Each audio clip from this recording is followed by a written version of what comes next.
Hey guys, Donna Avery here with Visual Testaments, and I wanted to share something with you guys that I am pretty passionate about, and I felt it super important to do this morning, like right off the cuff, and let you know exactly where I stand because we went out for Veterans Day with my husband and my dad, who are both veterans, and we had a meal. And it's so interesting because as we were having merch clothing line, each of us had something on from the different lines. So it was really cool. Like my dad had his own collection. We have the Pop collection named after, in honor of Pop.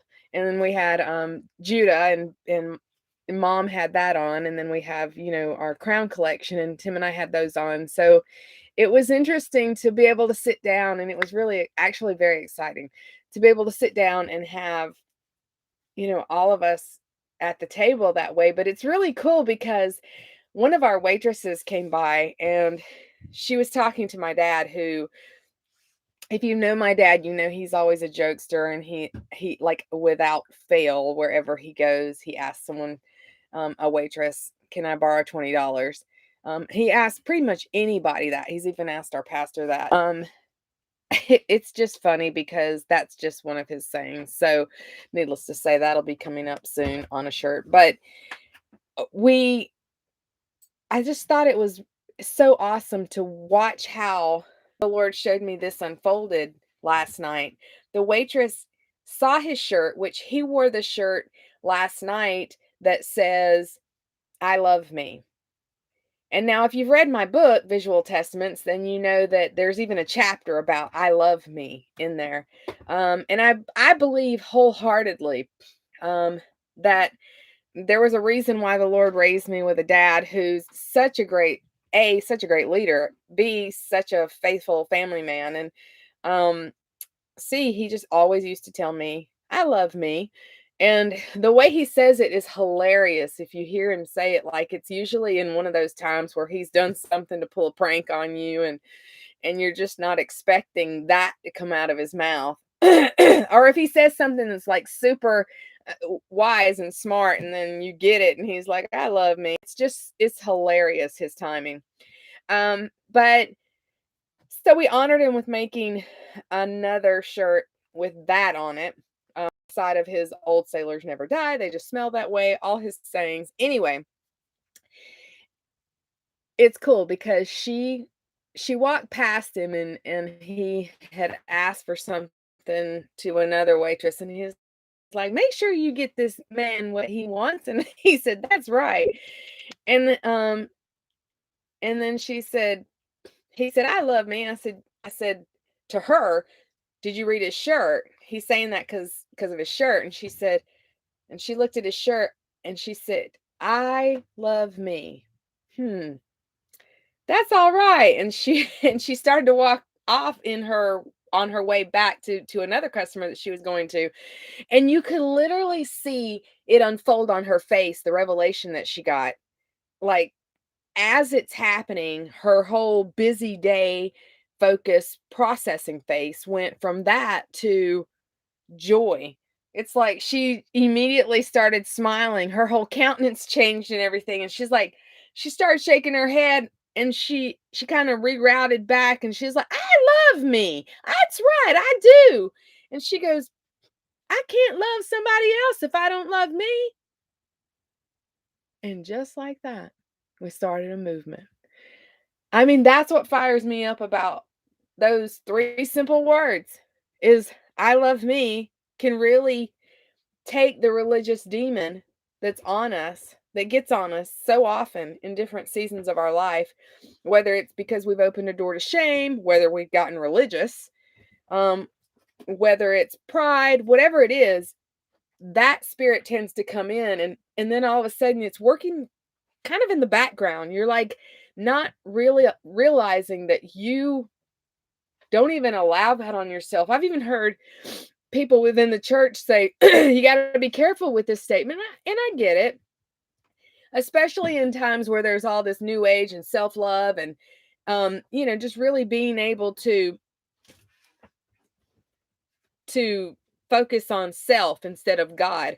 And that's not where that's coming from. That's not even our heart. Our heart, and my dad's heart, is to realize that what Jesus died for was valuable, is valuable. It's worth something. The Father thought it was so worth something that he sent his only son to die for us. And that scripture that says, love your neighbor as you love yourself, it can't even be valid.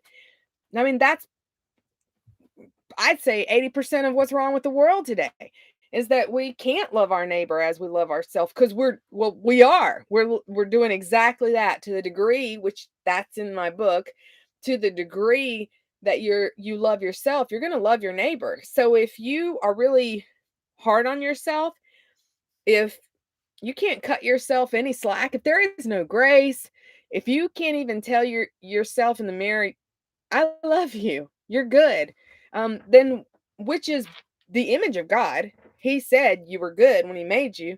And I mean, if you can't even do that, how in the world can you we give our friends these compliments, which there's no weight to them. There can't be, because you don't even believe it about yourself. And so once we start realizing that that's a religious spirit, we can just command it to leave, and we can be okay with saying, I love me.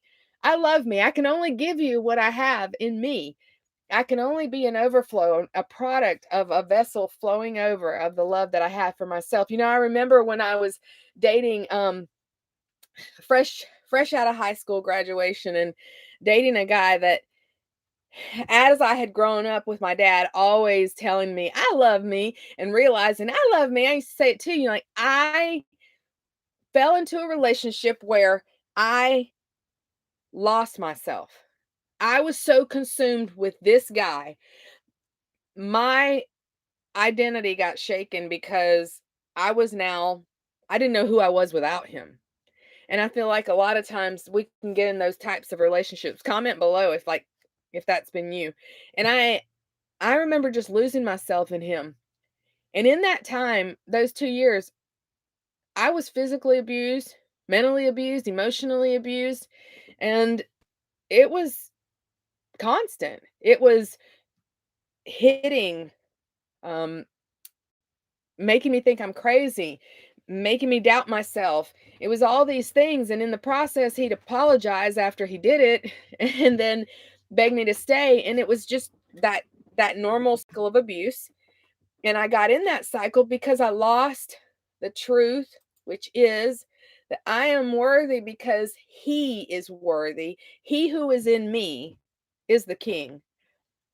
His spirit lives in me. So I've got to be okay to approve myself and say, I love me. I love me. And you want, listen, moms and dads, you want your kids to be able to go, I love me. I understand I'm worth it. And stand on that, because that's where I lost my way. And I remember having a revelation around year 2, at the end of year 2, going, I can't take this anymore. I am worth it. And it's like it comes back to you, just like that waitress last night, where you have that revelation and you go, no, I love me. I do love me. I do. So I just hope this helps somebody today. I hope that you cement it in your hearts. Look yourself in the mirror and just see the eyes of Jesus that are inside you, and know that I love me. It's absolutely something that the Lord wants you to be able to profoundly declare, that you are good, and because He is good, you are good. And out of that, your day is going to be amazing. You're going to start seeing how you're able to bless people because you're confident in who He's called you to be and who He says you are. So I love you guys. Have a great day.